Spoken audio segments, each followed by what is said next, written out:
나의 영원하신 기업 생명보다 귀하다. 나의 갈 길 다가도록 나와 동행하소서. 주께로 가까이 주께로 가오니 나의 갈 길 다가도록 나와 동행하소서. 세상 복이 아니란과 모든 병에 버리고 험한 길을 가는 동안 나와 동행하소서. 주께로 가까이 주께로 가오니 나의 갈 길 다가도록 나와 동행하소서.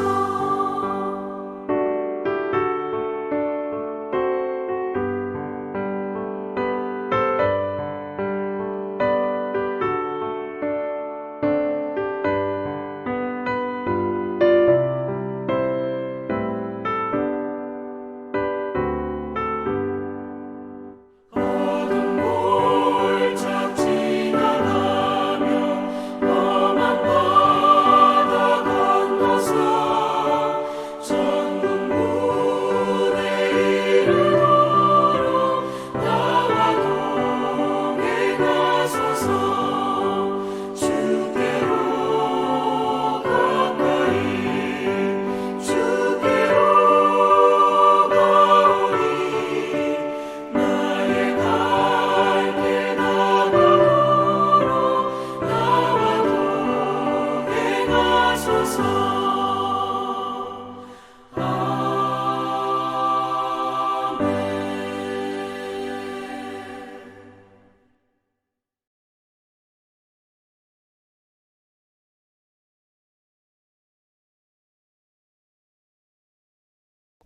요셉의 아들 므낫세 종족들에게 므낫세의 현손 마길의 증손 길앗의 손자 헤벨의 아들 슬로보앗의 딸들이 찾아왔으니 그의 딸들의 이름은 말라와 노아와 호글라와 밀가와 디르사라. 그들이 회막문에서 모세와 제사장 엘라살과 지휘관들과 온 회중 앞에 서서 이르되 우리 아버지가 광야에서 죽었으나 여호와를 거슬러 모인 고라의 무리에 들지 아니하고 자기 죄로 죽었고 아들이 없나이다. 어찌하여 아들이 없다고 우리 아버지 이름이 그의 종족 중에서 삭제되리이까? 우리 아버지 형제 중에서 우리에게 기업을 주소서 하매 모세가 그 사연을 여호와께 아뢰니라. 여호와께서 모세에게 말씀하이르시되 슬로보와 딸들의 말이 옳으니 너는 반드시 그들의 아버지 형제 중에서 그들에게 기업을 주어 받게 하되 그들의 아버지의 기업을 그들에게 돌릴지니라. 너는 이스라엘 자손에게 말하여 이르기를 사람이 죽고 아들이 없으면 그의 기업을 그의 딸에게 돌릴 것이요 딸도 없으면 그의 기업을 그의 형제에게 줄 것이요 형제도 없으면 그의 기업을 그의 아버지 형제에게 줄 것이요 그의 아버지 형제도 없으면 그의 기업을 가장 가까운 친족에게 주어 받게 할지니라 하고 나 여호와가 너 모세에게 명령한 대로 이스라엘 자손에게 판결의 규례가 되게 할지니라. 할렐루야. 오늘도 말씀 가운데 하나님과 동행하는 하루가 되시기를 주님의 이름으로 축복드립니다. 오늘 본문에서 우리는 부당한 대우에 침묵하지 않고 당당하게 자신의 의견을 표현한 5 여인들이 상속과 관련된 새로운 법을 개정하는 그 결과를 이끌어내는 장면을 보고 있습니다. 이들은 대단히 훌륭한 일을 했고 또 꼭 필요한 일을 했다고 볼 수가 있지만 그래도 이것이 성경의 이 모세오경에 기록될 만큼 비중이 있는 사건이었는지는 의문입니다. 모세오경은 성경 통독을 할 때는 굉장히 길고 두껍게 느껴지지만 창조부터 가나안 입성까지 수천 년의 이스라엘 역사를 기록한 책으로서는 또 너무 얇은 책이죠.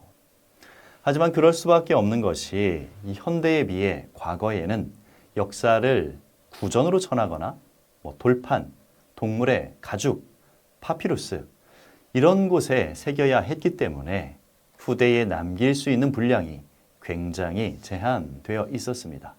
그렇다면 어떤 내용을 기록해야 했을까요? 가급적 후대에 꼭 남겨야만 하는 아주 의미 있고 중요한 일만 기록을 했겠죠.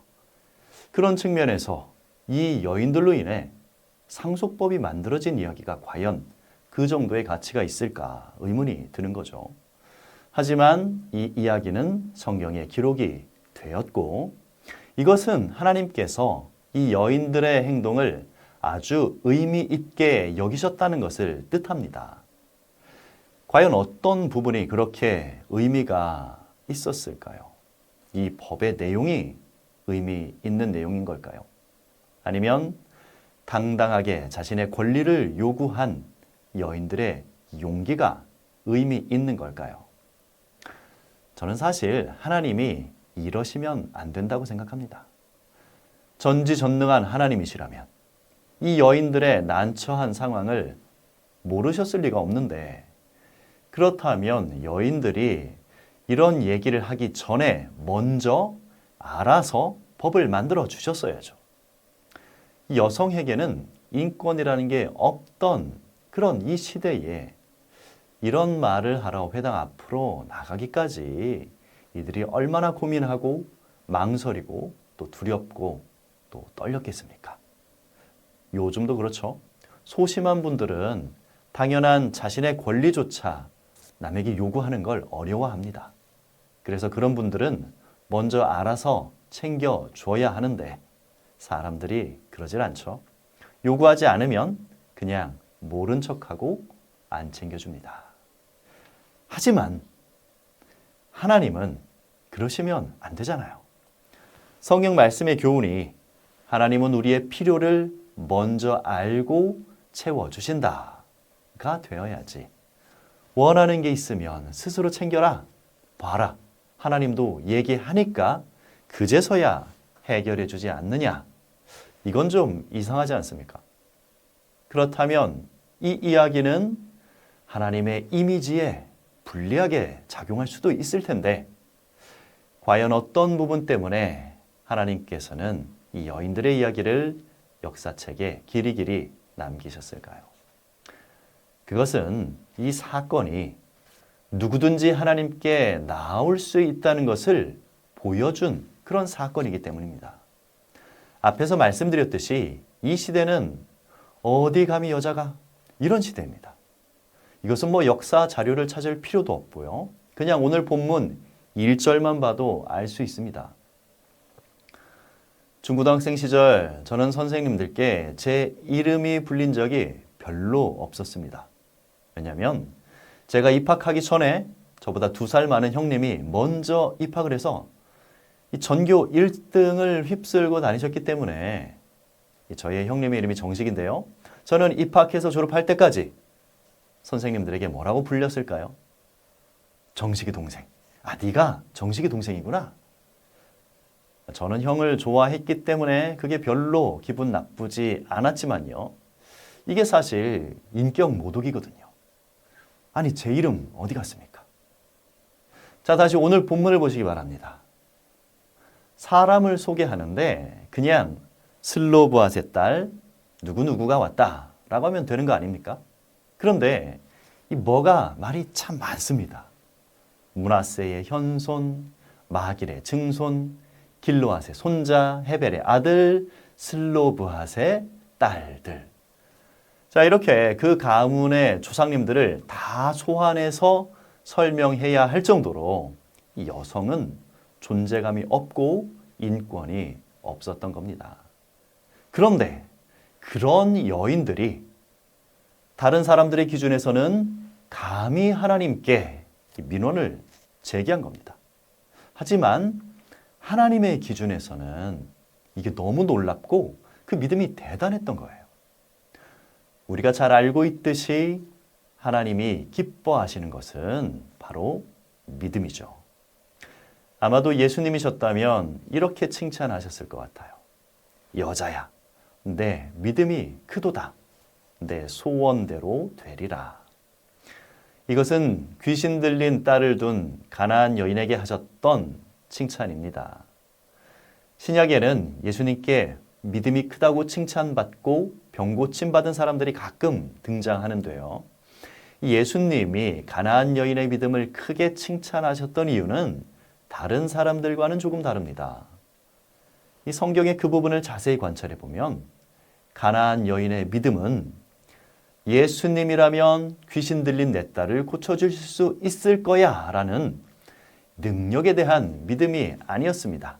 그게 아니라 예수님이라면 나 같은 이방 여인의 간청도 들어주실 거야 라는 예수님의 성품에 대한 믿음이었습니다. 그 믿음을 보고 예수님이 깜짝 놀라셨던 거예요. 그런데 이 슬로보앗의 딸들의 믿음이 그 가나안 여인의 믿음과 닮아 있습니다. 감히 이방 여자가 예수님께 부탁을 한다고?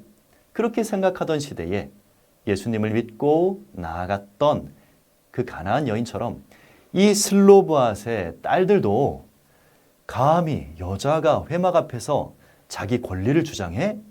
라고 생각하는 시대에 하나님을 믿고 나아갔던 거죠.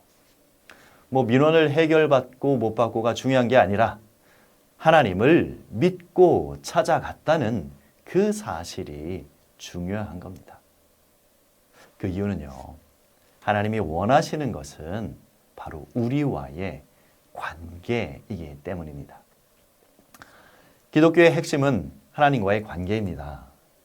기독교의 가장 핵심적인 개념 3가지가 이 다 관계라는 단어로 설명이 돼요. 첫 번째, 선악과를 먹으면 정령 죽으리라고 말씀하신 그 죽음은 하나님과의 관계의 끊어짐을 의미합니다. 또 두 번째, 예수님이 십자가를 통해 우리에게 주신 구원이란 그 끊어진 하나님과의 관계의 회복이고요. 또 세 번째, 구원받은 자가 누리게 된다는 그 영생이란 하나님과의 친밀한 관계를 말합니다.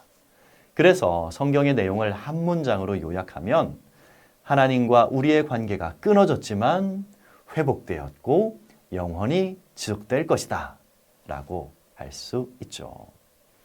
이렇게 기독교의 핵심, 성경의 주제가 하나님과 우리의 관계라는 관점에서 봤을 때 오늘 말씀은 우리에게 기도에 대한 새로운 시각을 제시해 주십니다. 이 기도라는 게 꼭 이루어져야 성공한 기도가 아니라는 거죠. 한때 우리나라에 기도 응답에 대한 열풍이 일어난 적이 있었습니다. 그래서 기도 관련된 책들, 예를 들면 5만 번 기도 응답 받은 기적의 사람, 조지 뮬러의 기도 응답의 비밀, 또 100% 응답 받는 기도, 어떻게 기도 응답을 받을 수 있을까? 이런 제목의 책들이 유행을 했었고요. 또 이 처녀 총각들 사이에서는 이상형을 구체적으로 기도하면 그대로 응답받는다라는 이 근거 없는 소문이 진실인 것처럼 확산되기도 했습니다. 하지만 기도에 관한 가장 정확하고 가장 기준이 되는 책인 성경은 조금 다른 이야기를 합니다. 우리가 기도한 것이 꼭 그대로 이루어지지 않더라도 기도는 기도하는 그 자체만으로 이미 큰 의미를 가지고 있다고 알려줍니다. 우리가 오해하지 말아야 할 것이 있는데요. 하나님과 우리의 관계는 주민과 공무원의 그런 관계가 아닙니다. 서로 사랑하는 사이죠. 만약에 내가 주민센터에 민원을 해결하기 위해 갔다면 그 담당 공무원이 내 민원을 내가 원하는 그대로 해결해 주는 것이 중요하겠죠. 해결을 안 해주거나 내가 원하는 대로 해주지 않는다면 우리는 다시는 그 주민센터에 가지 않거나 혹은 국민신문고에 그 공무원을 이렇게 찌를 수도, 민원을 넣을 수도 있습니다. 하지만 만약에 내가 주민센터에서 일하는 어떤 직원을 사랑하게 되었다면 그러면 얘기는 달라지겠죠. 내 민원이 처리되느냐 안 되느냐가 그렇게 중요할까요? 그 공무원이 그날 다 해결을 못하면 오히려 좋아요. 그 핑계로 내일 또 갈 수 있으니까. 그리고 별 시시콜콜한 일들을 다 가지고 주민센터에 가겠죠. 그 직원에게. 자, 이런 관계에서 민원의 목적은 그 직원과 친해지고 가까워지는 것, 더 나아가서 사랑하는 사이가 되는 것입니다. 우리와 하나님의 관계도 그렇죠. 요즘은 행복에 대해서 조금 다른 생각을 가지고 있는 것 같습니다. 전에는 목표를 이루어야만, 내가 원하는 것을 이루어야만 행복을 누릴 수 있을 거라고 생각했지만 요즘은 그렇지 않아요. 많은 이 상담가들이 과정의 행복을 놓치지 말라고 가르칩니다. 우리가 무언가를 이루기 위해 정말 열심히 노력했다면 그 과정 자체가 너무 귀하고 행복한 시간이라는 거죠. 목표가 있는 인생, 목표를 이루기 위해 최선을 다하는 인생은 그 자체로 행복하기 때문입니다. 기도도 그렇습니다. 기도도 바라는 것을 이루는 것만이 목적이 아닙니다. 기도를 통해 하나님과 교감하고 그 교류하는 것, 그 자체가 더 큰 의미를 가지고 있음을 기억하고 우리의 기도가 하나님을 향한 민원 신청이 아니라 사랑하는 사람과의 친밀한 대화의 시간이 될 수 있기를 주님의 이름으로 축복드립니다.